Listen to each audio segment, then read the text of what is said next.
Bonjour à tous, je me présente, Madame Neda Soudi, je suis professeure permanente au sein de l'ISCAE.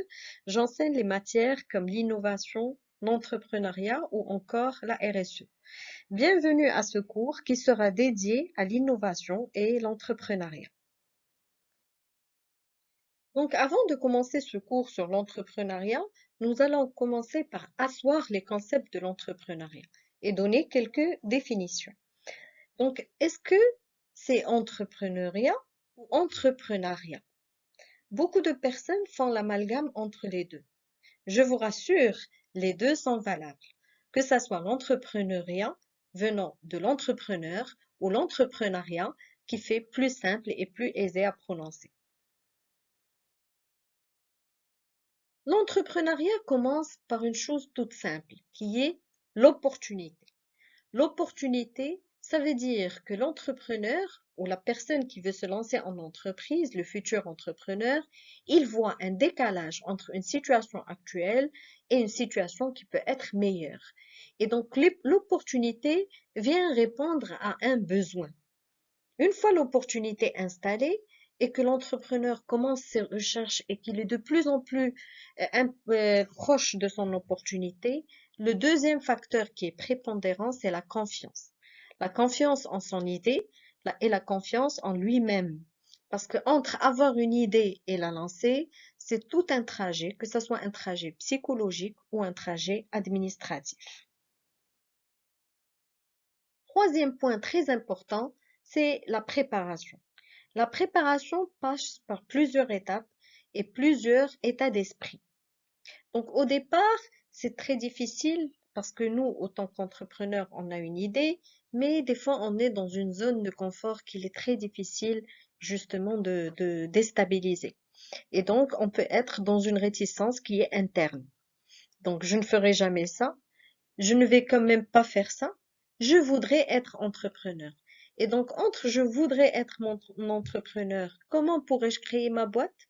Donc, tout ce qui est procédural. Après, je vais essayer de le faire. Et donc là, c'est un coaching moral, c'est un coaching psychique. Je peux le faire, c'est la confiance qui s'installe. Et allez, je me lance et je suis entrepreneur. Maintenant, je suis entrepreneur du haut de mon escalier. Le plus important, c'est justement cette persévérance qui va me permettre de tenir le coup et de rester et de permettre à mon entreprise de rester en vie, la viabilisation de mon entreprise pour le plus longtemps possible. Donc, il y a trois concepts ou termes qui ressortent de l'entrepreneuriat. Entreprendre, entreprise ou encore entrepreneur. Entreprendre, c'est le fait de se décider à faire quelque chose et s'engager dans son exécution. Donc, il y a la décision et il y a l'engagement. Je vais entreprendre un voyage, des études, et donc c'est un engagement moral et un engagement matériel.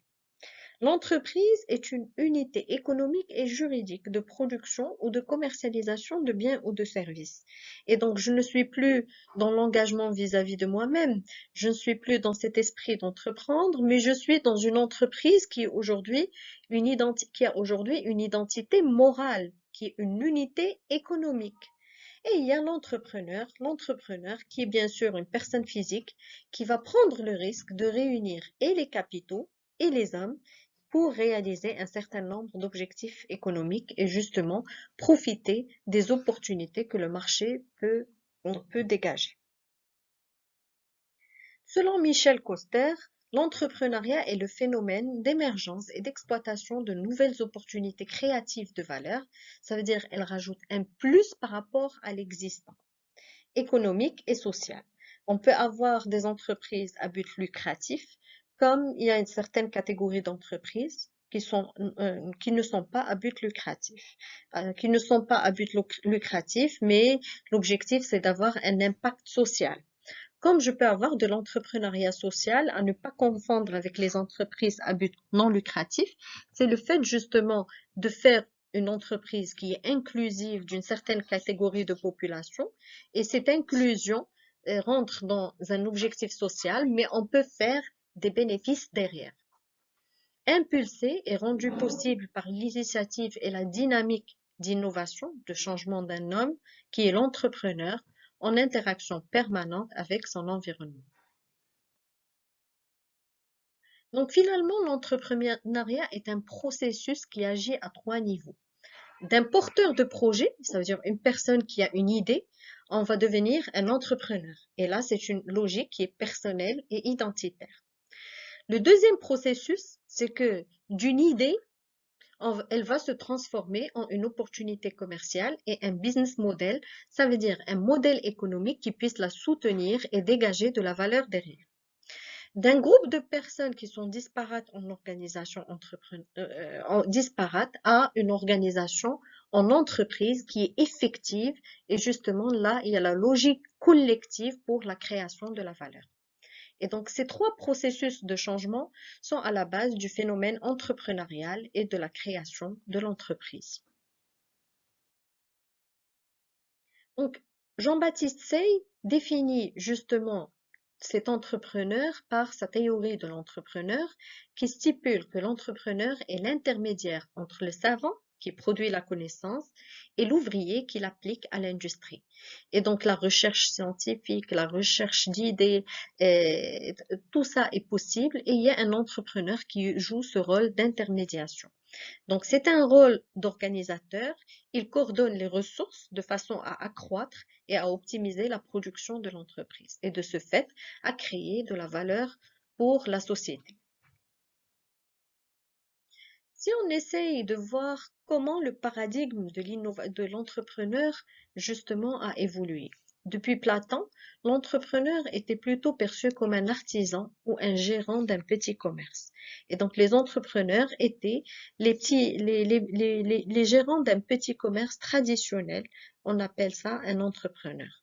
Dans le Moyen Âge, un entrepreneur ont qualifié les personnes qui créaient leur propre emploi d'un entrepreneur.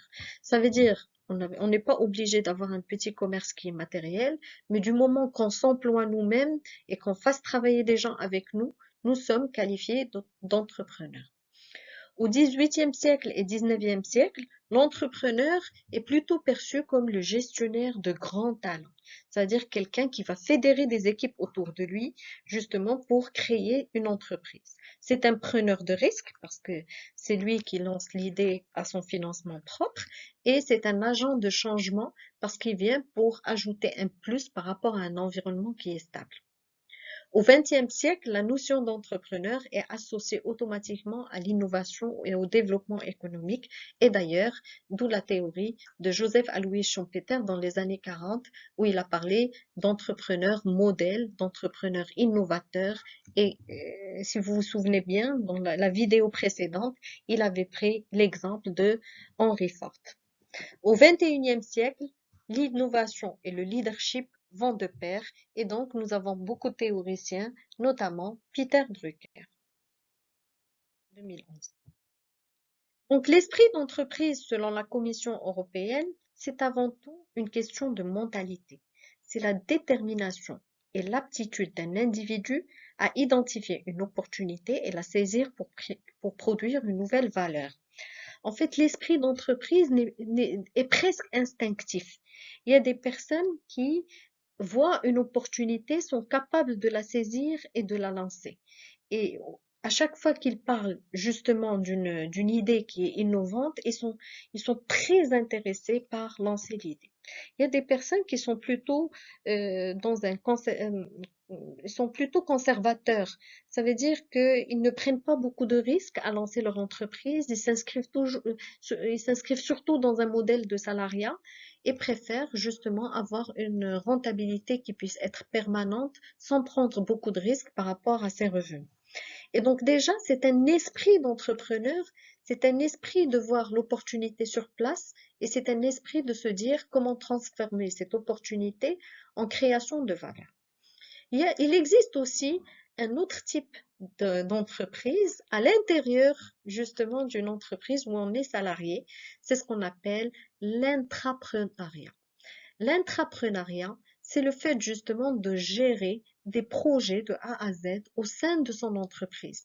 Généralement, les chefs de projet qui peuvent gérer un projet depuis son idée jusqu'à sa concrétisation ou encore la post-évaluation du projet. Donc, l'esprit d'entreprise requiert justement le repérage des opportunités, pas seulement, parce qu'il y a des personnes qui repèrent des opportunités, mais qui ne les lancent jamais. Et donc, il faut non seulement les repérer, mais les exploiter aussi. Beaucoup de personnes vous diront, j'ai vu un lancement, j'avais la même idée il y a 2 ans ou 3 ans. Oui, mais beaucoup de personnes ont eu la même idée. En fait, l'objectif, ce n'est pas de s'arrêter à repérer l'opportunité, mais l'objectif, c'est de la lancer de façon effective. Donc, une fois on la lance, il faut tirer profit des opportunités. Donc, il faut essayer d'avoir un retour sur investissement qui puisse permettre à l'entreprise d'être viable, surtout les premières années de sa création. Parce que on va voir que justement le taux d'échec, il est surtout élevé lors des 2 premières années de création d'entreprise. Développer les nouveautés, c'est-à-dire quelqu'un qui cherche toujours à être créatif, à innover. Nous avions vu le cycle de vie du produit et donc à chaque fois qu'on arrive à maturité, automatiquement, il faut être créatif, il faut innover pour justement relancer le cycle de vie et augmenter la longévité de l'entreprise et bien sûr créer de la valeur. Et quand je parle de création de valeur, je pense automatiquement au modèle de Michael Porter où justement il y a une chaîne de valeur avec des activités principales et des activités support. Et le chaînage entre ces activités va nous permettre d'avoir un avantage compétitif et de pouvoir dégager de la valeur de l'entreprise. Nous allons voir justement les chaînes de valeur de Porter dans une vidéo indépendante parce qu'il mérite vraiment de s'attarder dessus. Maintenant, l'esprit d'entreprise, j'ai parlé de presque instinctif, mais finalement, c'est un façonnage entre des facteurs internes et des facteurs externes. Des facteurs internes, c'est l'éducation qu'on a pu avoir, notre niveau d'implication, notre catégorie socio-professionnelle, est-ce qu'on a assez de valeur matérielle pour lancer des projets. Ça, c'est des facteurs qui sont internes. Les facteurs externes sont plutôt liés à l'environnement de l'entreprise, c'est-à-dire les facteurs politiques, économiques, est-ce qu'il y a de la demande par rapport à mon produit, les facteurs sociaux, les facteurs fiscaux, les facteurs technologiques, tout ça font partie des facteurs externes. Justement, l'agrégation des facteurs internes et externes va donner un système de valeurs. Ce système de valeurs que l'entrepreneur va avoir qui va lui permettre de se décider, de se lancer ou pas. C'est une culture, c'est un mode de vie, l'entrepreneur de nature, et il est toujours considéré comme un aventurier, comme un preneur de risques. Tout ça développe l'esprit d'entreprise, mais comme je vous ai dit, l'esprit d'entreprise peut s'arrêter là si on n'entreprend pas réellement. Et donc, je peux avoir un esprit d'entreprise, mais ne jamais lancer mon entreprise. Et donc, finalement, je ne suis pas un entrepreneur, c'est juste que je détiens cet esprit, justement, d'entreprise. En définitive, comment devient-on un entrepreneur? Donc, il y a d'abord un fort degré de motivation et de détermination. Parce que si on n'est pas déterminé, au moindre petit problème, on va laisser tomber notre projet d'entreprise.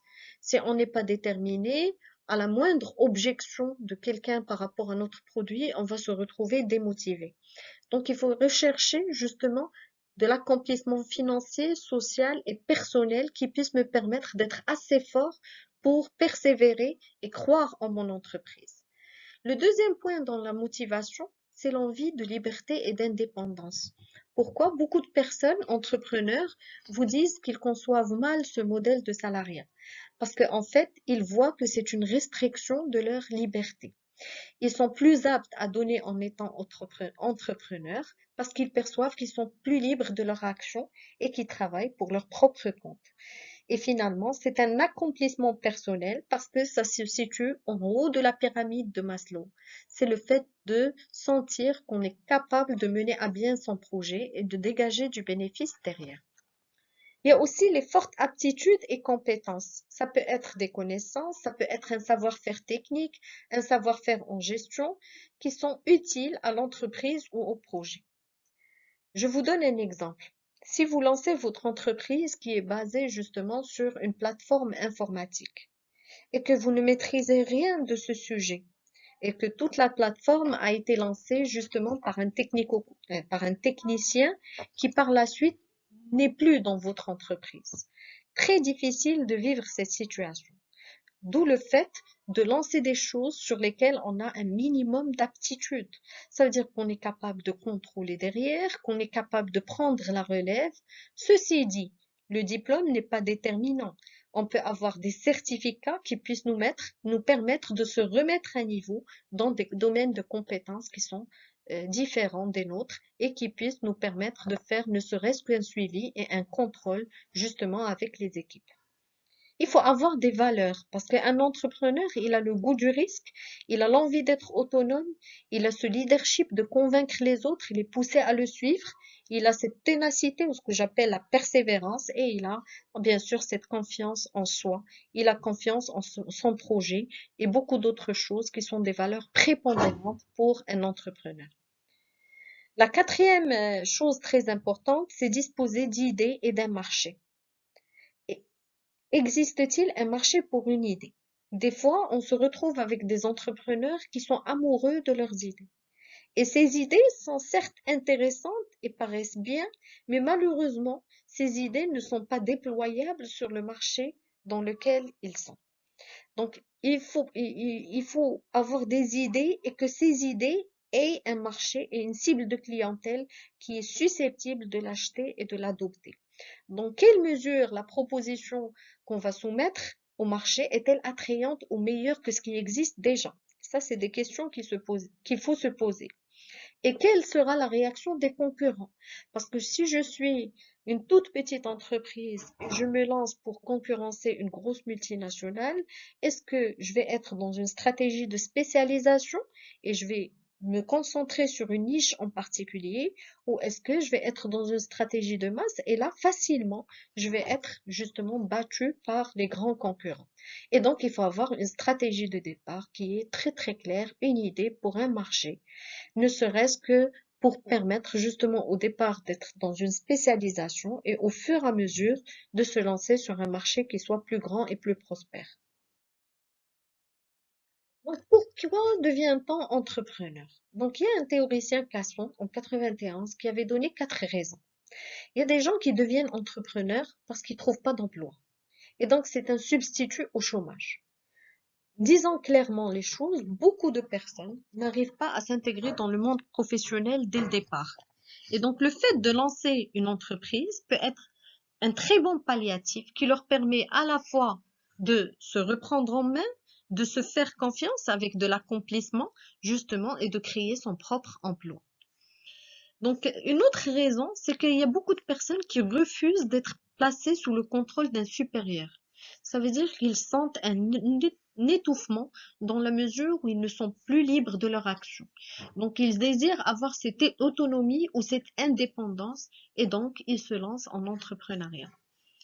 Il y a aussi une autre catégorie de personnes qui sont des salariés et qui, à côté, lancent des petites entreprises ou des petits projets qui leur tiennent à cœur. À la fois pour eux, c'est un passe-temps, c'est un argent supplémentaire et justement, ça leur permet d'avoir un accomplissement par ailleurs. Beaucoup d'ailleurs d'entre eux se lancent dans une entreprise et se disent à une certaine situation, sont prêts à quitter justement leur statut de salarié. Et il y a des entrepreneurs qui se lancent pour exploiter pleinement leurs talents parce qu'ils croient en eux-mêmes. Ils se sont toujours vus autant qu'entrepreneurs. Ils sont nés entrepreneurs. Et donc, ces talents, ça peut être des talents qui sont réels. C'est-à-dire, ces personnes ont vraiment des talents d'entrepreneurs, comme ça peut être malheureusement des talents qui sont supposés. Ça veut dire qu'il n'est pas vraiment la personne qu'il croit être et donc qui a toujours besoin justement d'avoir de nouvelles compétences ou de développer une expérience professionnelle avant de se lancer dans l'entrepreneuriat. Finalement, les qualités justement sont autour des connaissances, des compétences, les 3 C et des traits de caractère. Les connaissances, c'est un ensemble, une série d'informations qui sont mémorisées, qu'on peut mobiliser à un moment opportun. Justement, ne pas confondre connaissance avec diplôme ou formation. Pourquoi? Parce que je peux avoir un diplôme dans une discipline donnée et pourtant, je n'ai pas assez de connaissances. C'est comme si on demandait à quelqu'un d'apprendre à nager alors qu'il maîtrise ça théoriquement, mais il n'a jamais été dans une piscine. Et donc, les connaissances, c'est justement l'ensemble de l'expérience qu'on va amasser et d'informations qu'on va mémoriser et qui vont nous permettre par la suite de prendre les bonnes décisions. Les compétences, c'est la capacité justement de prendre ces connaissances et de les mettre en application. Et les traits de caractère, c'est les qualités particulières qui composent la personnalité de l'entrepreneur. Dans la prochaine vidéo, nous allons voir les formes d'entrepreneuriat. Entre-temps, je vous remercie pour votre suivi et je vous souhaite un très bon courage. Merci.